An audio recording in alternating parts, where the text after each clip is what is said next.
Let's Talk About It podcast is sponsored by Molson Law LLC, servicing clients all across New Jersey. Welcome to Let's Talk About It, guys. I'm Jimmy, your favorite lender. I'm here with Dr. Jules to talk about something different, not real estate, but what one should know when it comes to hearing. You're a doctor and you study in audiology, right? That is correct. I got it right. We practice. We practice, yeah, a couple times. So tell me, how did you get into it? So my story is a little bit weird because Okay. it's not your traditional, like my grandparents had hearing loss and the sappy kind of thing. Right. But I come from a background as a competitive figure skater. And when I was younger, I had a really bad injury when I was 14. One that was overlooked by a lot of doctors. I was in excruciating pain for months, couldn't walk. And finally, after months of being overlooked, a doctor who was specialist in sports injuries took me in, figured out what was wrong, and ultimately saved my life because I wasn't going to be able to walk if it wasn't for him. So I had this desire that I wanted to help people, and I wouldn't let any disease go overlooked, unturned. Everybody's, whatever's going on with them matters. And so I ended up pursuing a degree in audiology in undergrad. It's speech, language, and hearing sciences. And then I went and got my doctorate at Nova Southeastern because I just loved audiology. It clicked with me. Right. And to this day, it's one of my favorite things, like changing people's lives in just the littlest bit of way. I love it. I love it. When you say click, that's how I met you at our favorite spot, right? Horseshoe Tavern. In Morristown, right? Yup. And then we got the crew. You want to start naming them? Oh, yeah. We've got plenty of people. Okay. I mean, we've got number one is Gabby. Gabby, right. Of course. She brought us all together. Right. Then we've got Mr. Charlie over there, who is probably one of the like kings of Morristown. Right. My amazing boyfriend, Russ. Right. We've got, I mean, the list can go on and We on. got Denise. Denise is Yeah, amazing. right. We've got, what's his name? Danielle, the bartender. We've got Danielle. We've got Andrew. Andrew, right. We have Derek, Kelly. We got the crew. We've got everyone. It's like a family. That's what I'm talking about. And there's so much happening in Morristown now, Oh my right? gosh. More than ever. I think they gentrified that area a little bit. Oh my right? God. It's blowing up. Yeah. New restaurants, new big businesses coming in. It is popping. Right. So when you talk about the journey of getting to hearing health care, because my daughter now, she's going into kinesiology. Oh, very cool. Right. And she felt like that's what she wanted to study because of she loves sports. Just like you. Yes. You like the Eagles, right? Mhm. Go Birds. Go Birds, right?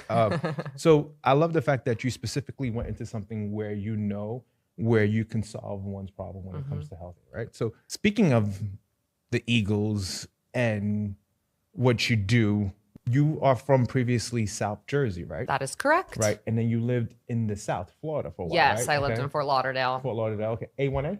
Pretty close. I was more inland, but I spent a lot of time there. Spent a lot of time there, okay.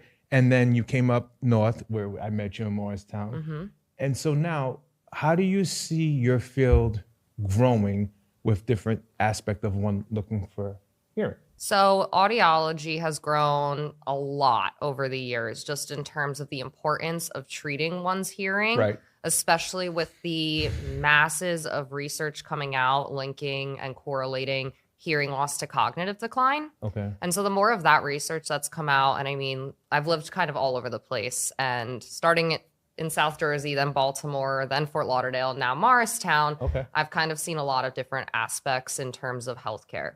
And I will say audiology is one of the ones that people don't always think about. Right. You'll see people get glasses all the time to Right, treat their right. vision, but people will not treat their hearing loss because there's a vanity to it. People Right. think hearing aids, oh, I'm old.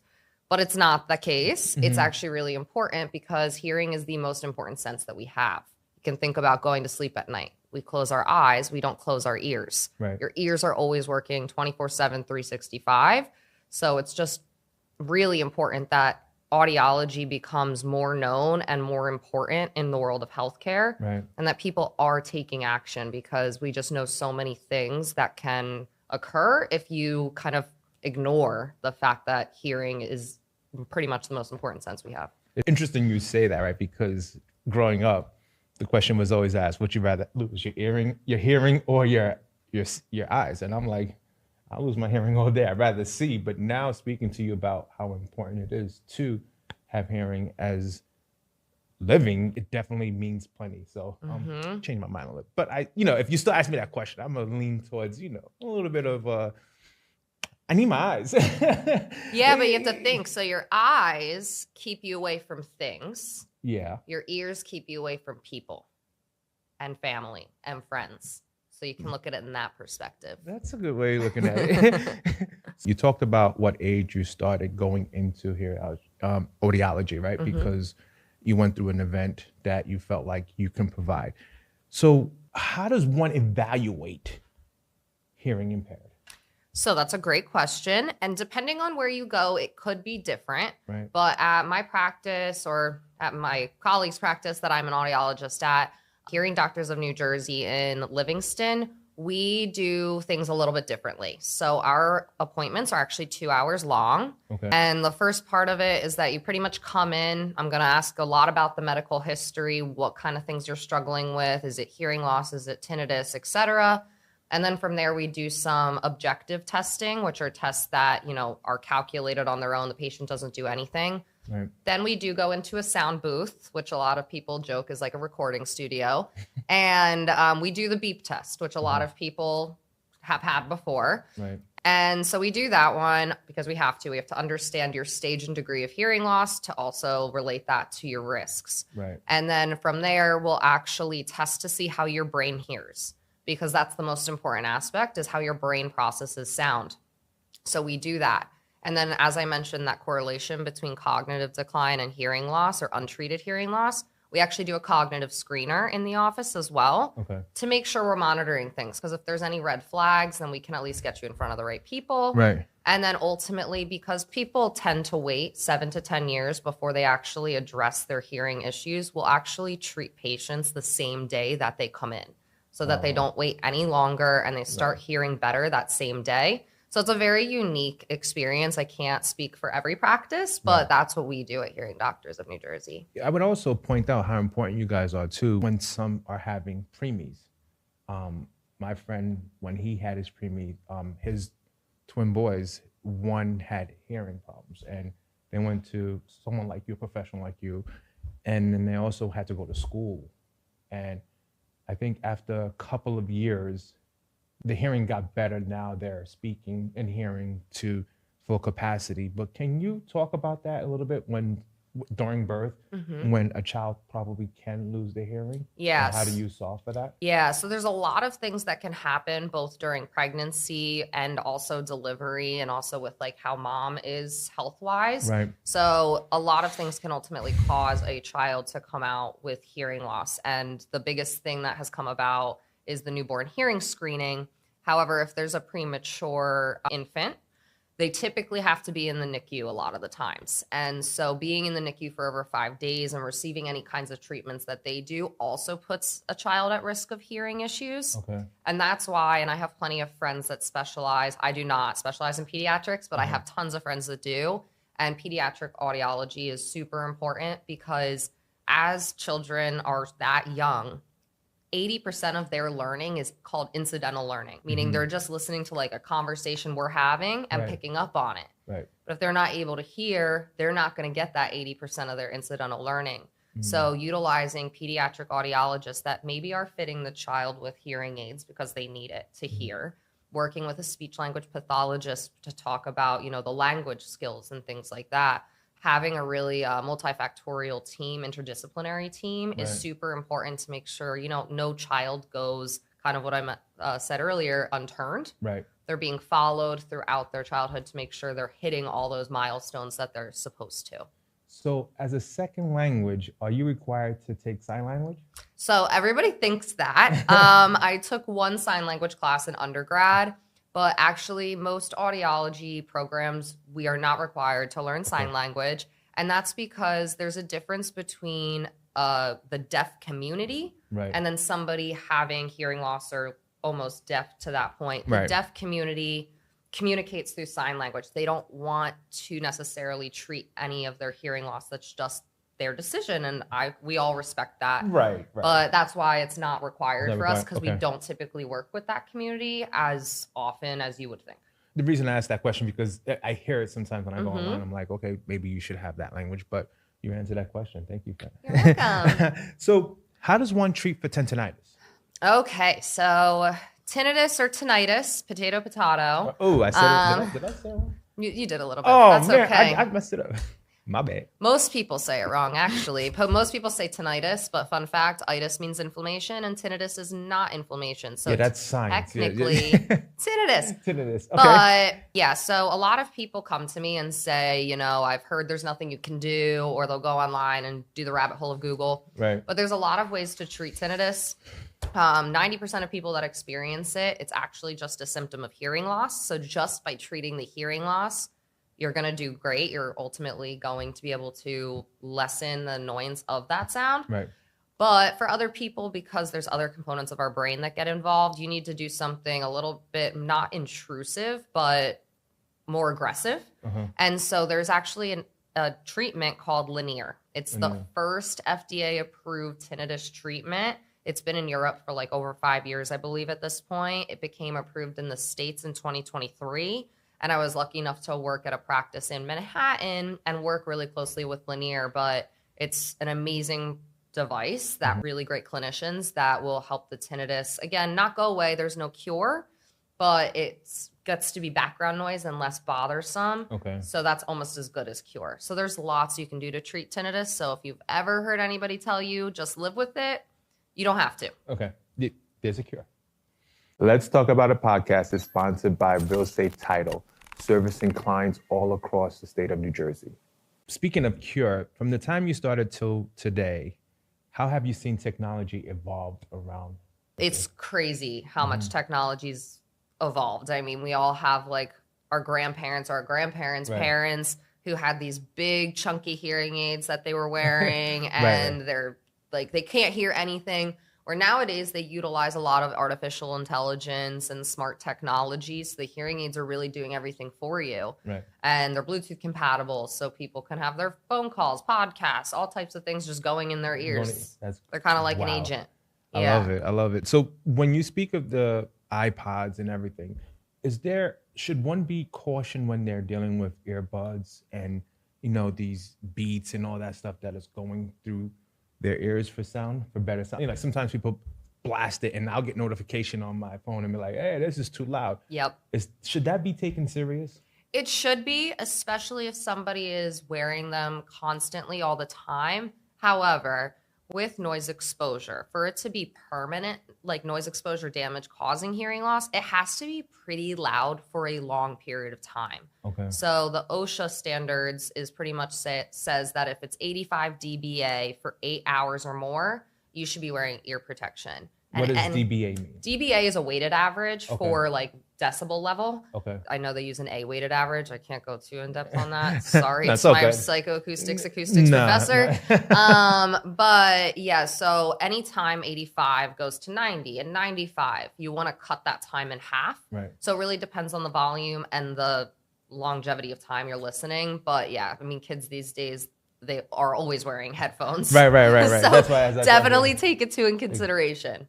So we're going to change it up a little bit, right? Because we've been talking about hearing, health, science. Mm-hmm.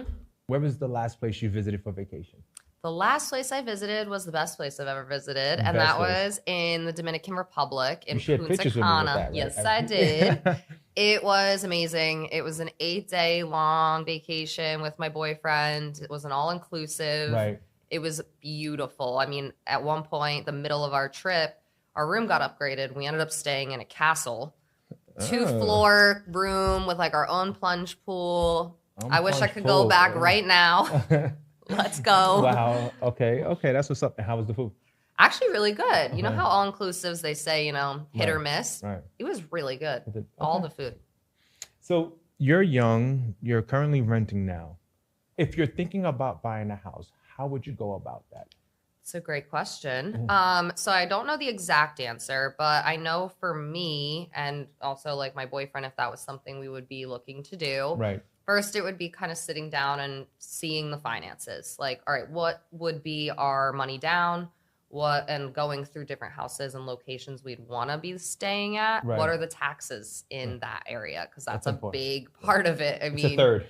Yeah. Okay. Yeah. So I don't know too much. That's Jimmy's wheelhouse of things, but I would definitely kind of figure out, where are our finances, what we're willing to put into it, then figure out location based off of taxes, and then also just what exactly are we looking for? 3, 4 bedroom, like kinds of those things. Right. So you could tell me if that's a horrible way to go about it. But No, you need to know it's important to know your financing, right? Because one may think it's just the mortgage, yes, but then you have other liabilities such as heating, gas, electric, water, cable, Wi-Fi, not cable, excuse me, I'm dating myself. You are. Yeah, so those things come in every month. And so you need to make sure that you can afford that while you're maintaining the home. And like you said, going back to taxes, that's also important, especially the areas that we desirably live in, right? Taxes can take a chunk of your monthly payment. So you need to understand that. So that's good that you're going about it the right way, seeing what you can have, what approaches you can take, and then I can help you find that relative because we know one right, Denise? Yes. We got one right in our backyard. Yeah, right? Yeah, you're going about it the right way. Trust me, everybody has different outputs of what home ownership looks like because the noise is out there sometimes to say, you can do this, you can do that. Oh, yeah. But some don't unpeel what the real truth is when it comes to home ownership. So I'm happy we talked about opening the book, understanding the financing. I love it. Last question when it comes to hearing. Let's Talk About It podcast is sponsored by Goosehead Insurance, servicing clients all across New Jersey.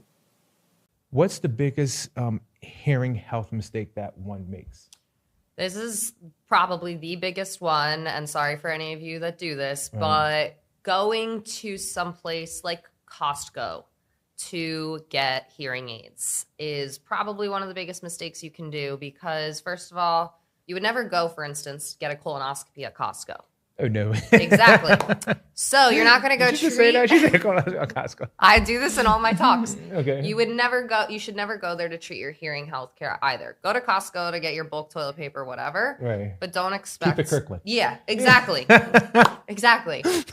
Don't expect to have like success from a Costco hearing aid because they're really just kind of like traditional hearing aids, which just make things louder, not more clear. Right. And so most people will end up coming to us being like, oh, I went to Costco, but they're horrible. Right. And they are. And the same thing with over-the-counter hearing aids.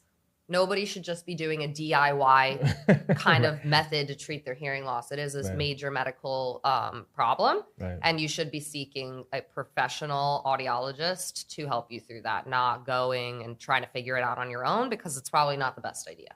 I would agree. Yeah. And last question. Can you share a story in general, right? We don't have to get so specific, where you provide your health care to one with their hearing and to this day it lives with you? I can.